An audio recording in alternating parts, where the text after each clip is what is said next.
Imagine standing before an ancient oracle, the air thick with incense, and hearing a voice proclaim you the son of a god. This wasn't a fantasy, it was reality for Alexander the Great. But did he truly converse with the divine, or was it all a calculated ploy for power?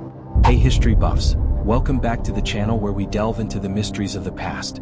This is Chronicles of the Past, your guide to the mysteries and controversies of the ancient world. Today we're diving deep into the life of Alexander the Great, one of history's most ambitious and enigmatic figures. By the end of this video, you'll have a whole new perspective on Alexander's legendary connection to the gods. We'll uncover ancient accounts, analyze historical evidence, and separate fact from fiction. Get ready to be amazed. Alexander's conquest stretched from Greece to India, forging an empire unlike any seen before. His ambition was fueled by a belief that he was the son of Zeus. But was this divine connection real, or was it a clever tactic to rule the ancient world? Stick around to find out the shocking truth about Alexander's encounters with the divine. You won't want to miss this. Before we begin, make sure to hit that like button, subscribe to the channel for more epic historical content, and leave a comment with your thoughts on Alexander's divine claims. Alexander the Great's belief in his divine ancestry wasn't just some fleeting notion or whimsical idea. It was a deeply ingrained conviction,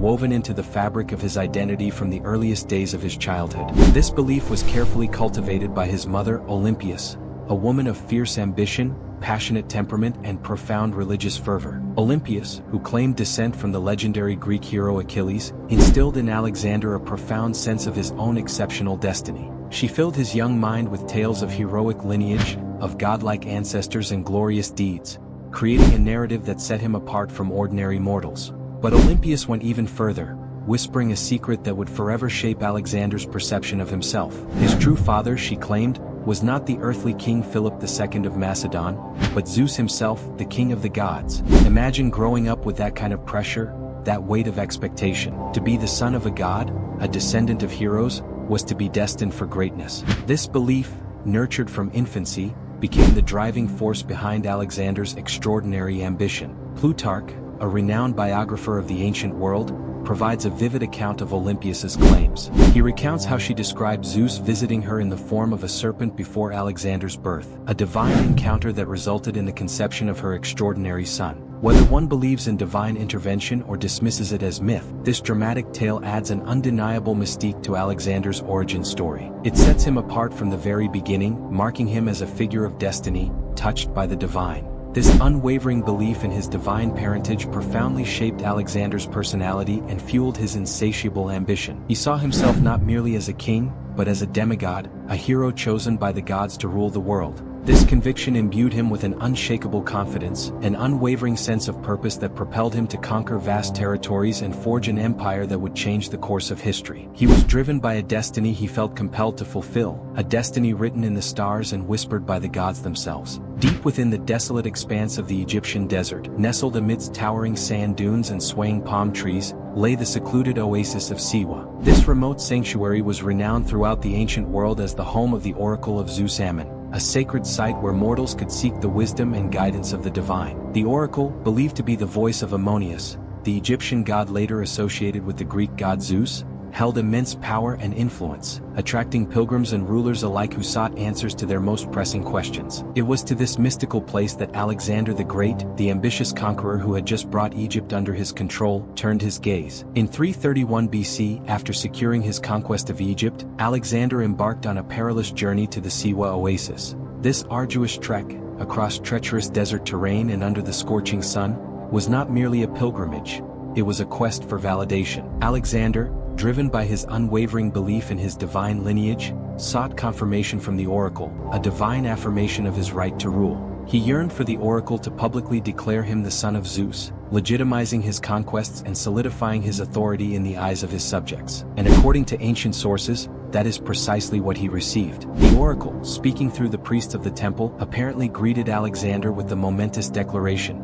"Son of God," or perhaps even more explicitly, "Son of Zeus." Whether this divine proclamation was a genuine revelation from the gods or a carefully orchestrated performance remains a subject of debate among historians. Regardless of its authenticity, the encounter at Siwa proved to be a masterstroke of propaganda for Alexander. It solidified his image as a divinely appointed ruler, chosen by the gods to lead and conquer. This perception resonated deeply with both his Greek and Egyptian subjects, fostering loyalty and obedience. The oracle's declaration, echoing through the corridors of power and whispered among the masses, became an integral part of Alexander's legend, contributing to his aura of invincibility and bolstering his claim to dominion over the vast expanse of his burgeoning empire. Do you think the oracle really confirmed Alexander's divine lineage? Or was it all a clever manipulation? Share your theories in the comments below.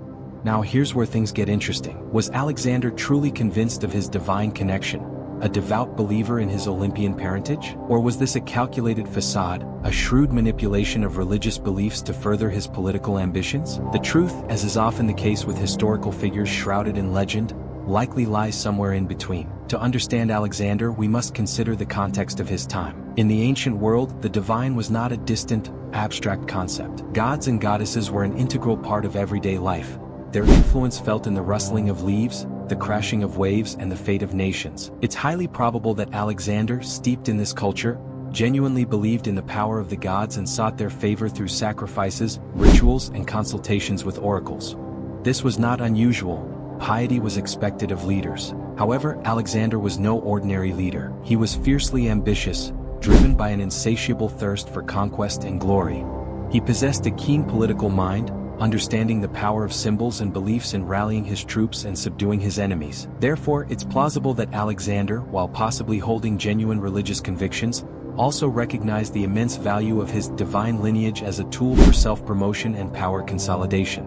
By portraying himself as a demigod, chosen by Zeus to rule the world, he crafted an image that inspired awe and devotion in his followers, while intimidating his adversaries. This carefully cultivated persona became a powerful weapon in his arsenal, contributing significantly to his military successes and the expansion of his vast empire. He was a master of blending personal belief with political strategy. Alexander was a master of propaganda. He knew how to create an image, a legend, that would solidify his power and ensure his legacy. His alleged divine connection was a crucial part of this image. He used art, coins, and even official pronouncements to reinforce this idea. He encouraged the spread of stories about his divine birth and his encounters with the gods. And these stories, embellished over time, have contributed to the enduring legend of Alexander the Great. Even today, centuries later, we're still fascinated by the possibility that he might have actually talked to the gods. What's the most effective example of propaganda you've seen in history or even in modern times? Share your thoughts in the comments. So, did Alexander the Great really talk to the gods? While we can't say for sure, we've explored the evidence, the historical context, and the power of propaganda in shaping his legend. Whether he truly believed in his divine connection or cleverly used it to his advantage, one thing is certain. Alexander the Great was a remarkable figure who left an indelible mark on history. If you enjoyed this journey into the past, give this video a thumbs up, subscribe for more fascinating historical explorations, and click the link on the screen to check out our other videos. Don't forget to share this video with your friends, and let's keep the conversation going in the comments.